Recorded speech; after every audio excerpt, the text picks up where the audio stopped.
All right, I'm starting to clean up this valve stuff that I got with the valve refacer. This is the Black Decker Vibrocentric driver. It does work, but it looks like somebody's converted the end here with to a SU type. So what you got two different. This is a Black Decker type, which uses a little insert. It goes in here to drive it. That's the original type. And what they've done here is this is a SU type driver. So it uses basically a socket on there to do it. It's and they've welded the socket on here, which I'm sure can come off of there. But it should have a head like, let me show you here. Basically, it's got an insert that would go up in here that goes in here. Now, this one doesn't work in here because it's slightly different. This one's newer style. Anyway, basically, it's a hex that fits down in here. So if there's any misalignment, it doesn't really matter because it's a floating ball there. It can move around. This is out of my newer set, this one here. So the thing does work, needs a cord, and the trigger was stuck on it. So when you pull it, it would just stay on by itself, what you don't want. And starting to clean up the seat cutter here, which again, just goes on there and you set the angle, and you still need to work on cleaning that up some. You adjust, this is a diamond tip tool, and you just adjust it there to whatever angle you're using.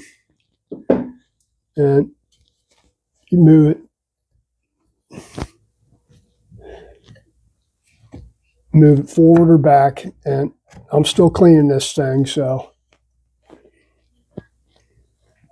that's it. And then this angle here for setting whatever you're at, for your 45 or your 60 or your 30, whichever one you're doing there. Then you can actually still see the numbers on the faceplate there, which is good.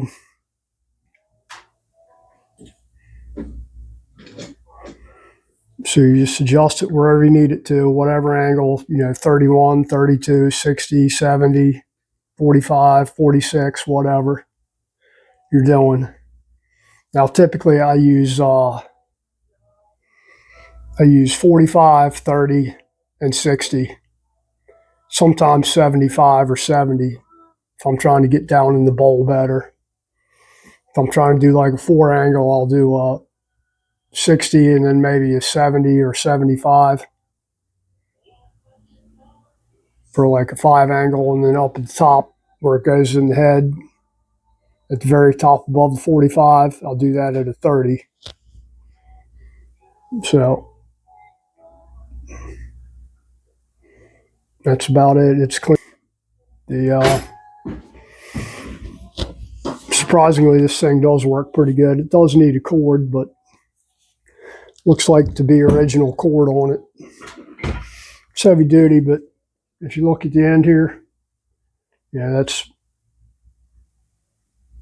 looks like original 1940s cord there, which I'm pretty sure this is when they got this thing, was late 40s. Because this stuff did come out of a gas station that was an SO station for, up until 80s, I think. And then they just did away with the gas, and it was just a garage by itself. So premise was that this guy, probably the original owner of this equipment, he's about the right age to have come back from World War II and opened a gas station down there near Fayetteville, right on 301. And it stayed in business for, a long time. In fact, his son was just closing his shop up completely and probably selling the property. that guy had worked there from 1963 up until just recently, and decided to close up because he's getting up there in age. You know, he's 70 something years old. Probably 75, 76 years old, and he's ready to retire. But we're just cleaning this up. Now, I already have one of these, a newer one, so I'll be getting rid of this, selling it, and probably selling driver too, because I already have a driver that's new, and I don't need two of them. And I did find something else cool in the box over there, which is basically a bowl hog, is what I'd call it. That you still use the same pilots that you use for your head there. It fits over your valve guide pilots. And I'll probably do a separate video on that. Thing's neat. It's still got the paperwork for it from when it was new. I'm not going to use it, but it's a neat little gadget that they used to use. And you know, I like my gadgetry and weird tools, so we might hang on to it. We might pass it on, but I do need some new. Well, actually, I've got new stones here. I don't really trust really old stones, and these things, you know, these things ain't no telling how old they are. I really don't trust them once they get past a certain usage, especially when they get down as thin as they cut that one there. I don't know if you've ever had a stone explode, but it ain't pretty. Use my new ones here shortly. Once I finished porting the BMW heads, we can see their new valves in there. It's been a while since I've used a grinder, and started off grinding valves, grinding seats a really long time ago, because that's what we had. That's what I learned on, I think, in high school.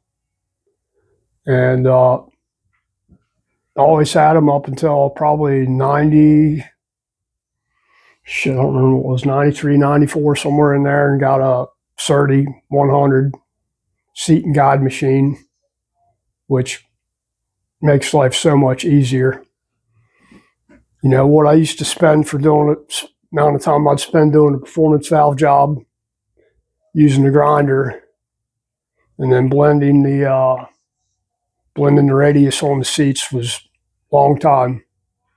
You know, with Surdy machine, I could do a setup.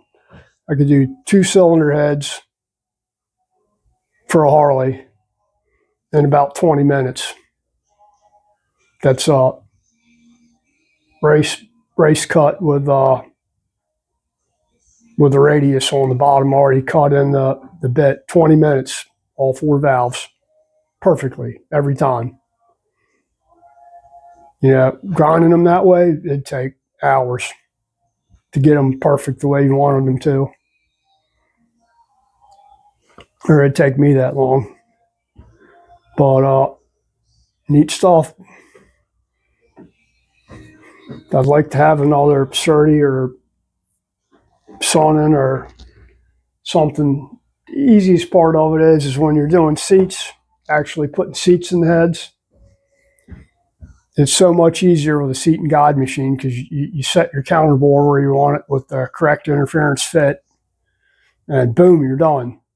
You know, the old way of doing it was I'd have to set them up on the Bridgeport and knock the seats out, set them up on the Bridgeport, spend an hour trying to line the head up, or an hour, spend a good portion of time trying to line the head up so everything's perfect. That's just for one seat, and then have to do the other seat, or how many ever seats you're doing. And it takes time. Surdy with air float head. You put it in there and lines up pretty quick. When I say pretty quick, you line it up within about 30 seconds. And, set your counter bore cutter where you want it and cut the seat and go. And then put the seats in. But we can't afford that stuff now, so truth is, I won't be buying one. I don't do that. I don't do enough volume work to warrant that stuff anymore. It was fun though doing it, but that's a long time ago. It is neat doing, but times change. Anyway, that's all I got for this right here. It's just cleaning this stuff up and fixing some benches in here and cleaning up.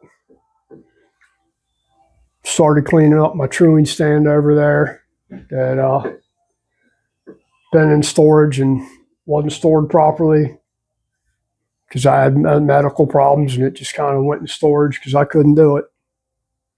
And getting that stuff out now and cleaning it up. It's mostly just surface rust on there, which isn't good for a truing stand at all. But it is what it is. We'll clean it up and service it, make sure everything's straight on it, and go to town.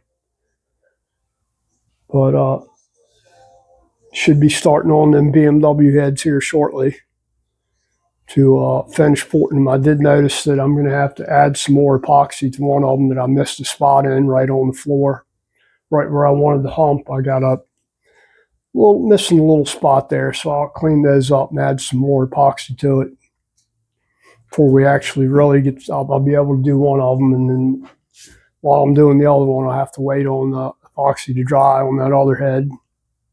But that's about it. Hope everybody has a great weekend. You guys take care, and thanks for watching. Thanks for liking. Thanks for subscribing, and take care. Bye-bye.